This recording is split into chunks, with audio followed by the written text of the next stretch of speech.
ზუსტად 14 საათზე ეთერშია მოამბებ მოკლედ დღის ახალი და მიმდინარე ამბების შესახებ. ნიკა გვარამიას პროკურატურაში ელოდებიან. ტელეკომპანია რუსთავი 2-ის გენერალური დირექტორი საგამოძიებო უწყებაში სავარაუდოდ რამდენიმე წუთში უნდა მივიდეს ის გამოძიებას ჩვენებას მისცემს იმ ინფორმაციასთან დაკავშირებით, რომელიც მან მისი დაშანტაჟების მცდელობაზე გავრცელა. გვარამია ამბობს, რომ დღეს დაასახელებს იმ პირის ვინაობას, რომელმაც მუქარა შეუთავა. გამოძიება 150 მუხრის პირველი ნაწილი დაიწყო, რაც იძულებას გულისხმობს. საკალათო სასამართლომ არ დააკმაყოფილა რუსთავი 2-ის ადვოკატების არც ერთი შუამდგომლობა. დაცვა მოსამართლის აცილებას, პროცესის გადადებას და გვარამიას დარბაზში შეშვებას მოითხოვდა. ყველა მოთხოვნაზე მოსამართლე ურთმელიძემ ადვოკატებს უარი უთხრა. პროცესი 12 საათზე ტელეკომპანიის მხარდაჭერი აქციის ფონზე, დილის 10 საათზე დაიწყო და ამ დრომდე გრძელდება.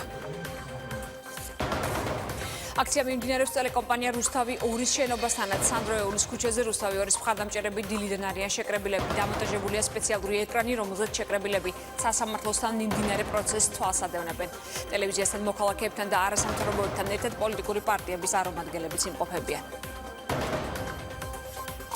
გიორგი მარგოლაშვილის საგანგებო განცხადებიდან 1 საათში პრეზიდენტის სასახლეში კონსულტაციები დაიწყო. ალვაბრის რეზიდენციაში თავისუფალი დემოკრატები მივიდნენ.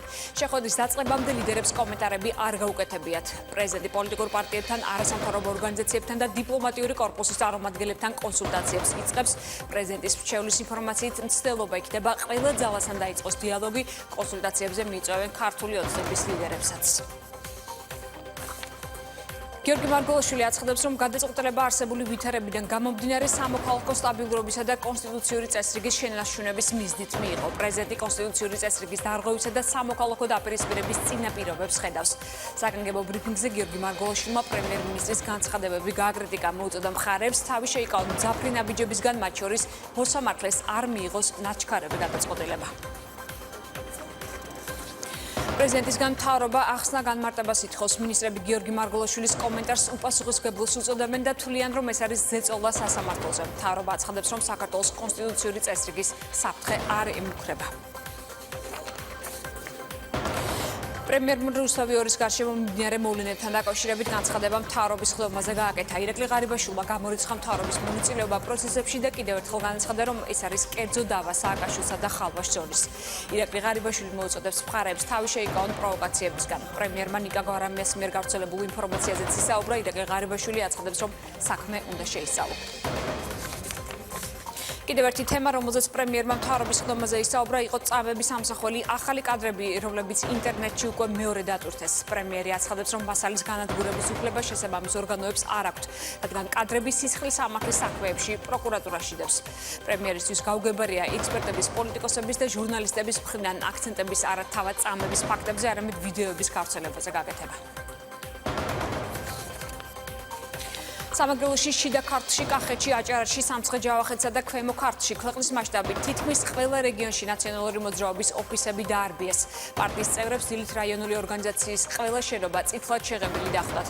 დამსხვრეულია ფანჯრები და დაზიანებულია გარე ფასადი. ნაციონალური მოძრაობა მომხდარს ქართული ოცნების მხარდამჭერებს აბრალებს.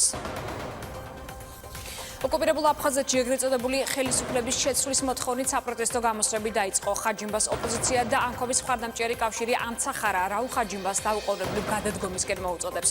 პარტიის 7-ზე მეტი მხარდამჭერი ოკუპირებული აფხაზეთის ეგრეთ წოდებული პრეზიდენტის სასახლესთან შეიკრიბა. ამცახარა დე-ფაქტო ხელისუფლებას ღალატსა და უმოქმედობაში ადანაშაულებს. ისინი თვლიან, რომ ხაჯიმბას პოლიტიკა აფხაზების თვითმყოფადობას ვახავს.